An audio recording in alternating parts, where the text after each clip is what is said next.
Hello friends, मैं Amit knowledge भी ज्ञान यूट्यूब चैनल पे आपका एक बार पुनः स्वागत करता हूं। फ्रेंड्स, आज की वीडियो में हम लोग भारत के भूगोल के अंतर्गत जो है 50 महत्वपूर्ण वैकल्पिक प्रश्नों को देखने वाले हैं, जो कि बीएचयू बी एंट्रेंस एग्जाम 2021 की दृष्टि से काफ़ी महत्वपूर्ण होने वाला है।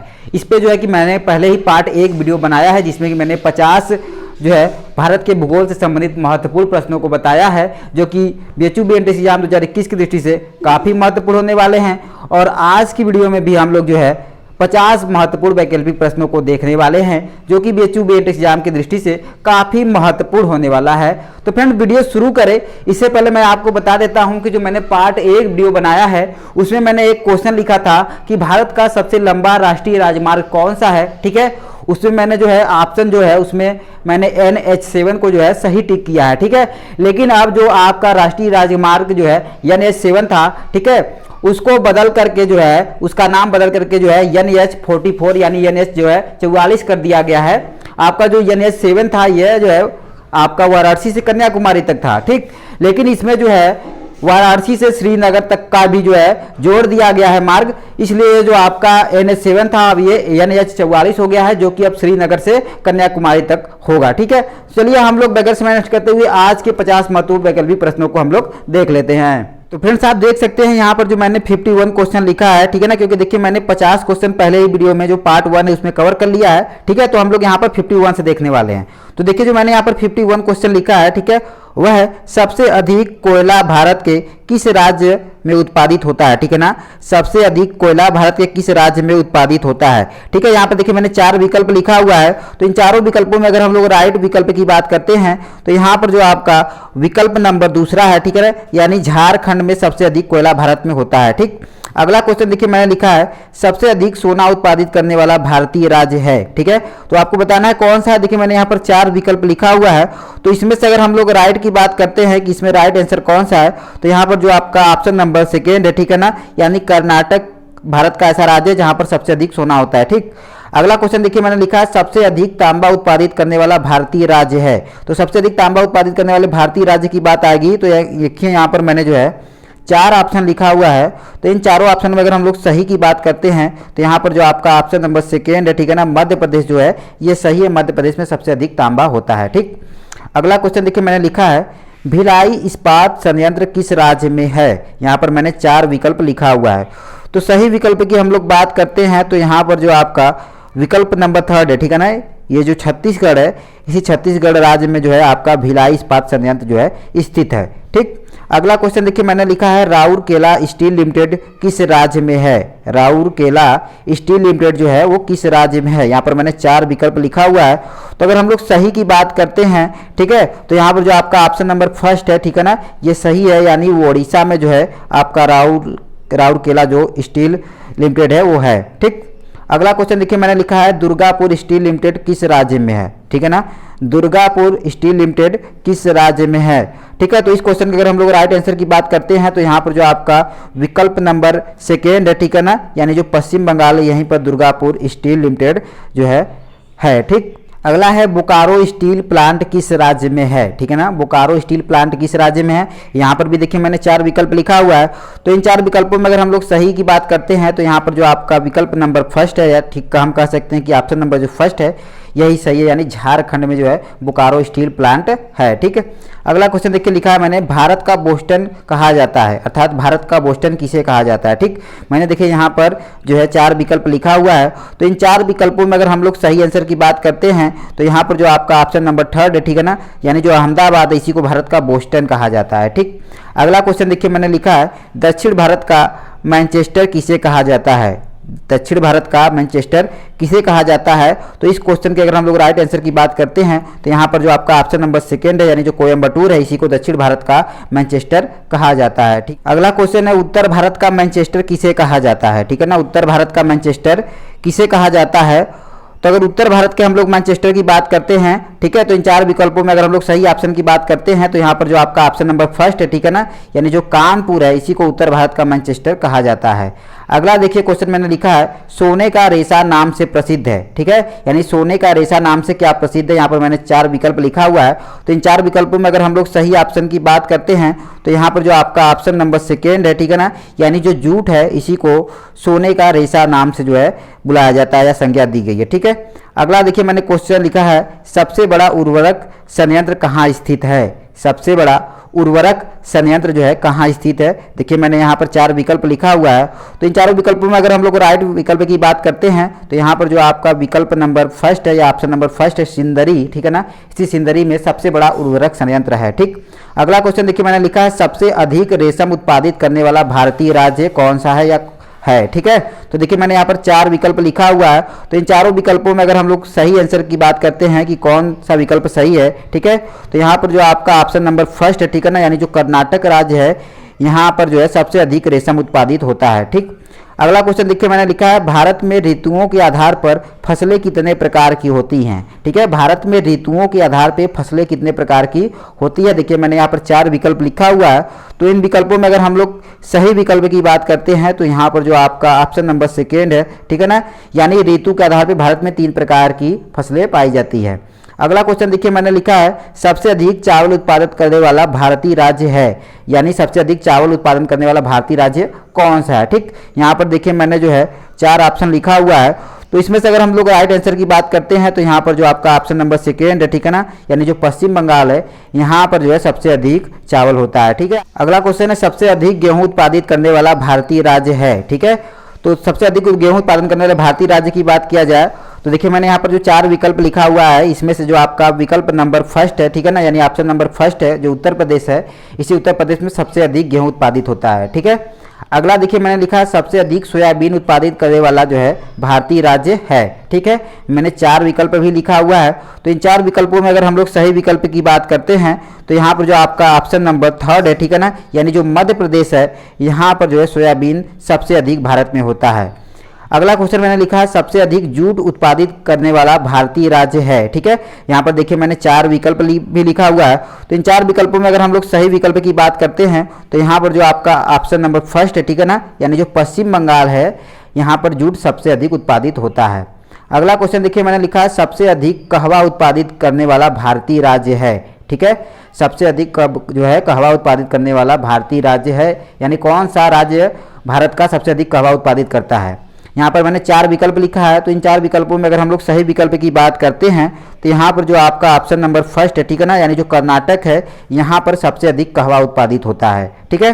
अगला क्वेश्चन देखिए मैंने लिखा है सबसे अधिक मूंगफली उत्पादित करने वाला भारतीय राज्य है। यहाँ पर मैंने 4 विकल्प भी लिखा हुआ है, तो अगर हम लोग सही विकल्प की बात करते हैं तो सबसे अधिक मूंगफली जो है गुजरात में होता है, यानी आपका यहाँ पर जो ऑप्शन नंबर फर्स्ट है ये सही है, ठीक है। आगे बात करते हैं, अगला क्वेश्चन मैंने लिखा है निम्न में खरीफ की फसल है, ठीक है ना। यहाँ पर मैंने 4 विकल्प लिखा हुआ है, तो इसमें से आपको बताना है कि खरीफ की फसल कौन सी है, ठीक है ना। तो यहाँ पर अगर खरीफ की फसल की बात किया जाए तो ऑप्शन नंबर जो आपका थर्ड है, ठीक है ना, यानी जो धान है यह जो है खरीफ की फसल है, ठीक है। अगला क्वेश्चन देखिए मैंने लिखा है भारत की जलवायु है, ठीक है, अर्थात भारत की जलवायु किस प्रकार की है। मैंने यहाँ पर देखिए 3 ऑप्शन लिखा हुआ है, तो ये तीनों ऑप्शनों में अगर हम लोग सही की बात करते हैं, ठीक है, तो यहाँ पर जो आपका ऑप्शन नंबर फर्स्ट है, ठीक है ना, यानी मानसूनी, जो भारत की जलवायु है किस प्रकार की जलवायु है, मानसूनी जलवायु है, ठीक है। अगला क्वेश्चन देखिए मैंने लिखा है भारत किस गोलार्ध में स्थित है, ठीक है। यहाँ पर देखिए मैंने 4 विकल्प भी लिखा हुआ है कि तो इसमें से आपको चूज करना है कि भारत किस गोलार्ध में स्थित है, ठीक है। तो देखिए मैंने यहाँ पर जो लिखा हुआ है ऑप्शन, उसमें से अगर हम लोग सही ऑप्शन की बात करते हैं कि भारत जो है किस गोलार्ध में स्थित है, तो आपका भारत जो है उत्तर पूर्वी गोलार्ध में स्थित है, ठीक है, यानी आपका ऑप्शन नंबर जो थर्ड है ये सही है, ठीक है। अगला क्वेश्चन देखिए मैंने लिखा है क्षेत्रफल की दृष्टि से भारत विश्व में किस स्थान पर है, ठीक है। तो क्षेत्रफल की दृष्टि से अगर भारत के स्थान की बात आती है तो आपका जो भारत है, ठीक है, ये किस नंबर पे है, तो आपका ये जो भारत है ये जो है 7वें नंबर पे है, यानी आपका यहाँ पर जो ऑप्शन नंबर थर्ड है ये सही है, ठीक है ना। अगला क्वेश्चन देखिए मैंने लिखा है भारत का क्षेत्रफल विश्व के क्षेत्रफल का कितना प्रतिशत है, ठीक है ना। तो इस क्वेश्चन के अगर हम लोग राइट ऑप्शन की बात करते हैं इन चारों ऑप्शनों में, तो आपका यहाँ पर जो ऑप्शन नंबर फर्स्ट है, ठीक है ना, यानी जो आपका 2.43% क्षेत्रफल है, ये जो है भारत का विश्व भर के क्षेत्रफल में हिस्सा है, ठीक है ना।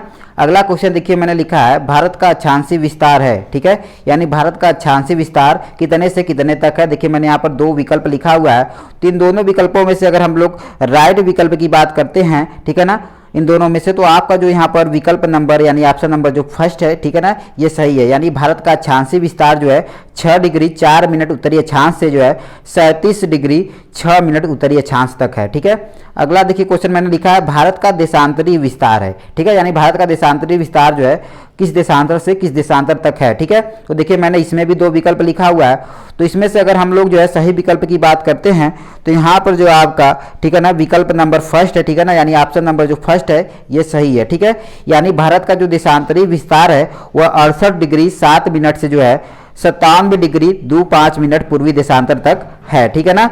आगे बात करते हैं, अगला क्वेश्चन देखिए मैंने लिखा है मुख्य भूमि से भारत का अक्षांशीय विस्तार है, ठीक है ना। तो इसमें से अगर हम लोग राइट विकल्प की बात करते हैं, तो यहाँ पर जो आपका ऑप्शन नंबर सेकेंड है, ठीक है ना, ये सही है, ठीक है।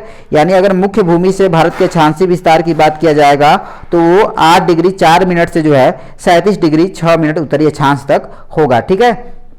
अगला क्वेश्चन देखिए मैंने लिखा है कर्क रेखा भारत के कितने राज्यों से होकर गुजरता है। तो कर्क रेखा की बात किया जाए कि भारत के कितने राज्यों से होकर गुजरता है, ठीक है, तो कर्क रेखा जो है भारत के 8 राज्यों से होकर गुजरता है, यानी यहाँ पर जो आपका ऑप्शन नंबर सेकेंड है ये क्या है, सही है, ठीक है ना। कर्क रेखा भारत के 8 राज्यों से होकर गुजरता है।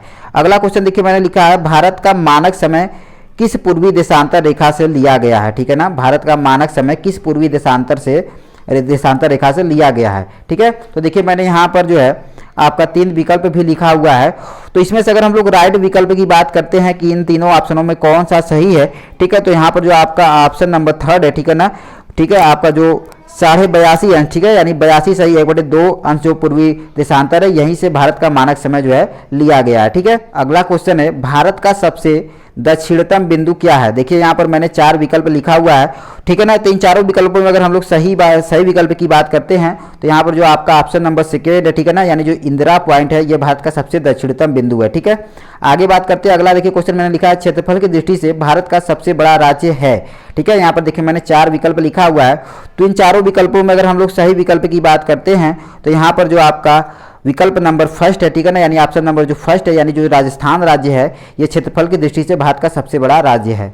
अगला क्वेश्चन देखिए लिखा है मैंने सबसे लंबी तटरेखा वाला राज्य है, ठीक है, भारत का सबसे लंबी तटरेखा वाला राज्य यानी कौन सा है। यहाँ पर मैंने 4 विकल्प भी लिखा हुआ है, तो सही विकल्प की बात किया जाए इसमें, तो आपका जो विकल्प नंबर फर्स्ट है, ठीक है ना, यानी गुजरात जो है भारत का सबसे लंबी तटरेखा वाला राज्य है। अगला देखिए मैंने क्वेश्चन लिखा है भारत और पाकिस्तान के बीच कौन सा सीमा रेखा है, ठीक है, भारत और पाकिस्तान के बीच कौन सा सीमा रेखा है, ठीक है। देखिए मैंने यहाँ पर 4 विकल्प भी लिखा हुआ है, तो अगर हम लोग सही विकल्प की बात करते हैं, तो यहाँ पर जो आपका विकल्प नंबर सेकेंड है, यानी ऑप्शन नंबर जो सेकेंड है रेड क्लिप रेखा, ठीक है, यही भारत और पाकिस्तान के बीच में है, ठीक। अगला देखिए मैंने लिखा है भारत और चीन के बीच कौन सा सीमा रेखा है, भारत और चीन के बीच कौन सा सीमा रेखा है, इसमें भी मैंने जो है कि यहाँ पर 3 ऑप्शन लिखा हुआ है। तो अगर इस क्वेश्चन के अगर हम लोग राइट विकल्प की बात करते हैं, तो यहाँ पर जो आपका विकल्प नंबर फर्स्ट है, ठीक है, यानी ऑप्शन नंबर फर्स्ट है, यानी जो मैकमोहन रेखा है यह भारत और चीन के बीच है, ठीक है। अगला देखिए मैंने क्वेश्चन लिखा है पाकिस्तान से कितने भारतीय राज्य जुड़े हैं, ठीक है, पाकिस्तान से कितने भारतीय राज्य जुड़े हैं, ठीक है ना। तो देखिए इस क्वेश्चन के अगर हम लोग राइट विकल्प की बात करते हैं कि पाकिस्तान से कितने भारतीय राज्य जुड़े हैं, तो यहाँ पर आपका जो ऑप्शन नंबर फर्स्ट है ये सही है, ठीक है ना। 4 जो है भारतीय राज्य हैं, ठीक है ना, ये पाकिस्तान से जो है जुड़े हुए हैं, ठीक। अगला क्वेश्चन है लखनऊ किस नदी के किनारे बसा है, ठीक है ना। अगला क्वेश्चन है कि लखनऊ किस नदी के किनारे बसा है। देखिए मैंने यहाँ पर जो है कि 4 विकल्प भी लिखा हुआ है, तो लखनऊ जो है आपका, अगर इसमें से अगर हम लोग सही ऑप्शन की बात करते हैं, तो यहाँ पर जो है आपका ऑप्शन नंबर फर्स्ट है, ठीक है, ये सही है, यानी जो आपका लखनऊ है ये गोमती नदी के किनारे स्थित है, ठीक है ना। अगला क्वेश्चन देखिए मैंने लिखा है उज्जैन किस नदी के किनारे बसा है, ठीक है ना। यहाँ पर देखिए मैंने 4 विकल्प भी लिखा हुआ है, तो आपका जो उज्जैन है, ठीक है ना, ये क्षिप्रा नदी के किनारे स्थित है, यानी आपका यहाँ पर ऑप्शन नंबर जो थर्ड है ये सही है, ठीक है ना। अगला क्वेश्चन देखिए मैंने लिखा है आगरा किस नदी के किनारे है, ठीक है। तो आगरा किस नदी के किनारे, अगर इस क्वेश्चन के अगर हम लोग राइट विकल्प की बात करते हैं तो यहाँ पर जो आपका ऑप्शन नंबर सेकेंड है ये सही है, यानी आगरा जो है आपका यमुना नदी के किनारे स्थित है। ठीक है, अगला क्वेश्चन है काराकोरम दर्रा किस राज्य में है। ठीक है ना, काराकोरम दर्रा भारत के किस राज्य में है। देखिए मैंने यहाँ पर 3 विकल्प भी लिखा हुआ है, तो इन तीनों विकल्पों में अगर हम लोग सही विकल्प की बात करते हैं तो काराकोरम दर्रा जो है जम्मू कश्मीर राज्य में है, यानी आपका यहाँ पर जो ऑप्शन नंबर सेकेंड है ये सही है। ठीक है, अगला है शिव किला बड़ा लाचा दर्रा किस राज्य में है। ठीक है ना, यहाँ पर देखिए मैंने 2 दर्रे लिखे हैं, शिव किला और बड़ा लाचा। ठीक है ना, ये दोनों दर्रा भारत के किस राज्य में है। ठीक है, तो देखिए मैंने यहाँ पर 3 ऑप्शन लिखा हुआ है, तो इन 3 ऑप्शनों में अगर हम लोग सही ऑप्शन की बात करते हैं तो यहाँ पर जो आपका ऑप्शन नंबर फर्स्ट है, ठीक है ना, यानी जो हिमाचल प्रदेश है, इसी हिमाचल प्रदेश में जो है शिव किला बड़ा लाचा इत्यादि जो है दर्रे पड़ते हैं। ठीक है ना, अगला देखिए मैंने लिखा है थांगला और लिपुलेख दर्रा किस राज्य में है। ठीक है, देखिए मैंने इसमें 4 विकल्प भी लिखा हुआ है। ठीक है, तो अगर थांगला और लिपुलेख दर्रा की बात आती है तो यह जो है भारत के आपका, ठीक है, उत्तराखंड राज्य में है। ठीक है, यानी आपका यहाँ पर जो ऑप्शन नंबर 4 है ये सही है। ठीक है ना, अगला देखिए मैंने लिखा है नाथुला और जलेपला दर्रा किस राज्य में है। ठीक है, तो नाथुला और जलेपला दर्रा की बात आती है तो ये जो है भारत के सिक्किम राज्य में है, यानी यहाँ पर जो आपका ऑप्शन नंबर 3 है ये सही है। ठीक है ना, अगला क्वेश्चन देखिए मैंने लिखा है बोमडिला यांगयाप दर्रा किस राज्य में है। बोमडिला और यांगयाप दर्रा जो है भारत के किस राज्य में है। ठीक है, तो देखिए मैंने यहाँ पर भी जो है कि 4 ऑप्शन लिखा हुआ है, तो इसमें से अगर सही आंसर की बात किया जाए तो यहाँ पर जो आपका ऑप्शन नंबर सेकेंड है। ठीक है ना, यानी जो अरुणाचल प्रदेश है, इसी अरुणाचल प्रदेश में आपका बोमडिला यांगयाप दीफू इत्यादि जो है दर्रा पड़ता है। ठीक है, अगला क्वेश्चन देखिए मैंने लिखा है थालघाट भोरघाट, ठीक है ना, थालघाट और भोरघाट दर्रा जो है किस राज्य में है। ठीक है, देखिए मैंने यहाँ पर 4 विकल्प लिखा हुआ है, तो इन चारों विकल्पों में अगर हम लोग सही विकल्प की बात करते हैं तो जो आपका थालघाट भोरघाट ये दर्रा है, ठीक है ना, ये महाराष्ट्र में पड़ता है, यानी यहाँ पर आपका ऑप्शन नंबर जो फर्स्ट है ये सही है। ठीक है, अगला क्वेश्चन देखिए मैंने लिखा है किस दर्रे से ब्रह्मपुत्र नदी भारत में प्रवेश करती है। ठीक है ना, अगला क्वेश्चन है किस दर्रे से ब्रह्मपुत्र नदी भारत में प्रवेश करती है। देखिए मैंने यहाँ पर जो है 4 ऑप्शन भी लिखा हुआ है, तो अगर हम लोग सही ऑप्शन की बात करते हैं तो यहाँ पर जो आपका ऑप्शन नंबर 3 है, ठीक है ना, यानी जो है यांगयाप दर्रा है आपका अरुणाचल प्रदेश में, इसी से जो है कि ब्रह्मपुत्र नदी भारत में प्रवेश करती है। ठीक है, अगला क्वेश्चन देखिए मैंने लिखा है भारत का सबसे ऊंचा दर्रा है। ठीक है, तो भारत के सबसे ऊंचे दर्रे की बात आती है तो भारत का सबसे ऊंचा दर्रा जो है काराकोरम दर्रा है, यानी यहाँ पर जो आपका ऑप्शन नंबर 3 है ये सही है। ठीक है, अगला देखिए मैंने क्वेश्चन लिखा है गंगा नदी की लंबाई कितनी है। ठीक है, यहाँ पर देखिए मैंने 4 विकल्प भी लिखा हुआ है, तो अगर गंगा नदी की हम लोग लंबाई की बात करते हैं तो यहाँ पर जो आपका ऑप्शन नंबर सेकेंड है ये सही है। ठीक है, यानी 2525 किलोमीटर जो है गंगा लंबी है। ठीक है ना, आगे बात करते हैं, अगला क्वेश्चन देखिए मैंने लिखा है गंगा की सबसे बड़ी सहायक नदी यमुना है। ठीक है ना, इसकी लंबाई है, ठीक है, यानी यमुना नदी की लंबाई जो है कितनी है, जो कि गंगा की सबसे बड़ी सहायक नदी है। ठीक है ना, तो देखिए मैंने यहाँ पर 4 विकल्प लिखा हुआ है, तो इन चारों विकल्पों में अगर हम लोग सही विकल्प की बात करते हैं तो यहाँ पर जो आपका ऑप्शन नंबर सेकेंड है, ठीक है ना, वो सही है। ठीक है, यानी जो गंगा की सबसे बड़ी सहायक नदी यमुना है यह 1385 किलोमीटर लंबा है। ठीक है, और देखिए मैंने यहाँ पर जो लास्ट क्वेश्चन लिखा है जो 100 नंबर है कि किस नदी को बिहार का शोक कहते हैं। ठीक है ना, किस नदी को बिहार का शोक कहते हैं। देखिए मैंने यहाँ पर 4 ऑप्शन भी लिखा हुआ है। ठीक है, तो इन 4 ऑप्शनों में सही अगर ऑप्शन की हम लोग बात करते हैं कि किस नदी को बिहार का शोक कहा जाता है। ठीक है, तो यहाँ पर देखिए जो आपका ऑप्शन नंबर 3 है, ठीक है, यानी जो कोसी नदी है इसको बिहार का शोक कहा जाता है, क्योंकि इसके कारण बिहार में जो है काफ़ी बाढ़ आता है। ठीक है ना, काफ़ी जो है नुकसान होता है, इसलिए इससे बिहार का शोक कहा जाता है। ठीक है, तो इस प्रकार से जो है कि आज की वीडियो मैंने जो है आपको 50 महत्वपूर्ण वैकल्पिक प्रश्नों के बारे में बताया जो कि भारत के भूगोल से संबंधित है, जो कि बीएचयू बीएड एग्जाम 2021 की दृष्टि से काफ़ी महत्वपूर्ण होने वाला है। ठीक है ना, इस पे मैं जो है कि 1-2 और वीडियो लेकर आने वाला हूं जिससे कि पूरी तरह से कवर हो सके। तो फ्रेंड्स अगर मेरा ये वीडियो आपके लिए थोड़ा भी हेल्पफुल हो, आपको थोड़ा भी अच्छा लगे तो प्लीज़ मेरे इस वीडियो को लाइक करना, शेयर करना, कमेंट करना बिल्कुल भी ना भूले। और हमारे नॉलेज भी विज्ञान यूट्यूब चैनल पर पहली बार आए हैं तो प्लीज़ इसको सब्सक्राइब करना, बेल आइकन को दबाना बिल्कुल भी ना भूले। और यहाँ पर जो है मैं बीएचयू बीएड एग्जाम 2021 की पूरी तैयारी कराने वाला हूं, तो आप लोग हमारे चैनल के साथ बने रहे। तो फ्रेंड्स मिलते हैं नेक्स्ट वीडियो में एक नए टॉपिक के साथ, तब तक के लिए thanks watching for this video.